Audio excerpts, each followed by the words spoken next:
Hey, so I was watching Sargon last night, and he posted this video on his Akkad Daily channel where he was debating about whether women have a secular responsibility to have children. Um, now, before we get into this, since that video, I'm unconvinced. I'm not sure what the answer is, but Uh, before that, I was like, nah, women don't have a responsibility to have kids.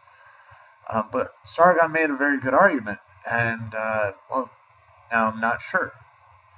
Now, in that video, first off, I want to cover a couple of things. Firstly, around the 9-minute mark, somewhere around there, the girl who was in the debate said something along the lines of, why don't we change the system instead of changing people's desires? Which, first off, is really, really fucking stupid. What are we going to change the system to? Sargon made that point. But also, if we do change the system, your desires will change. We've seen this happen.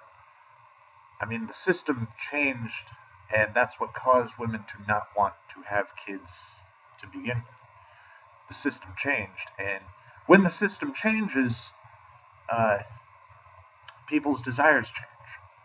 Uh, Different needs are met, different desires are created.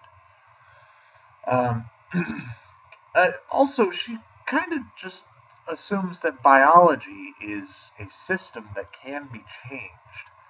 Society is a function of biology, in case you weren't aware. Uh, Biology creates societies.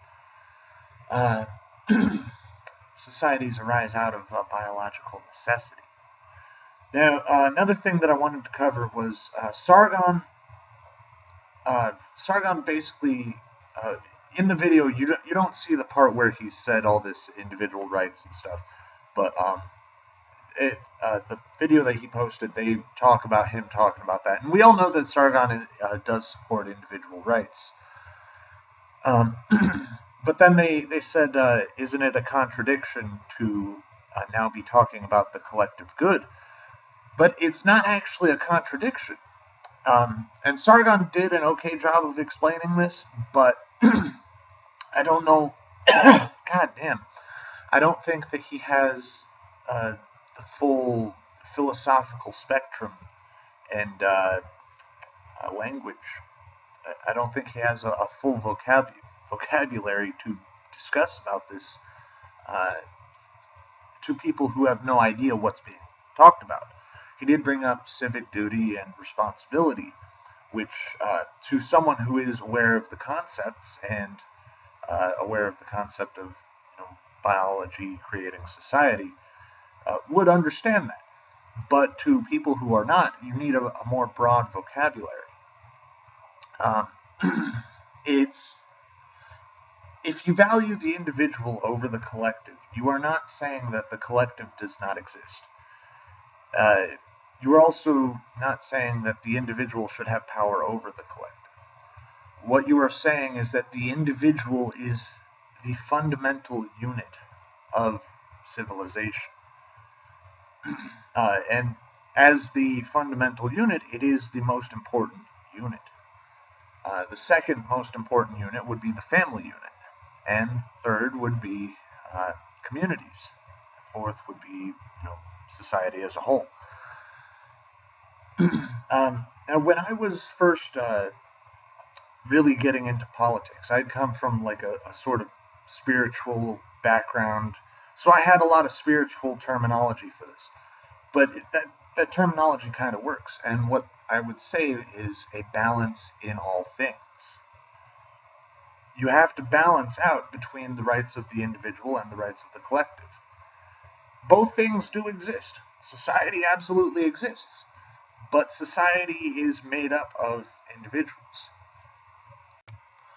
Sorry about the jump cut. Uh, so, society exists to take care of the individual, but the individuals also have to take care of society. This is a balance. And most systems of culture and government are institutions trying to create that balance for the optimization of the people. Usually, not always. Sometimes it's for the optimization of the state.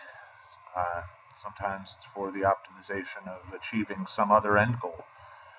Um, now, this is not a contradiction. You can support individual rights and also support the collective good. In fact, you have to, because if you don't support the collective good, you are not supporting individual rights. If society collapses, individual rights go out the fucking window. If if individual rights get destroyed, then society will probably collapse anyway. Now, Sargon is starting to understand some more complex and nuanced politics.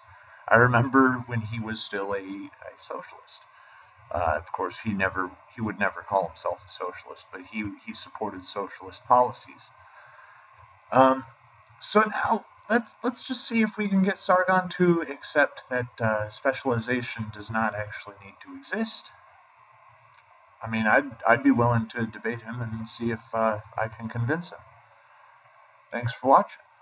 Peace.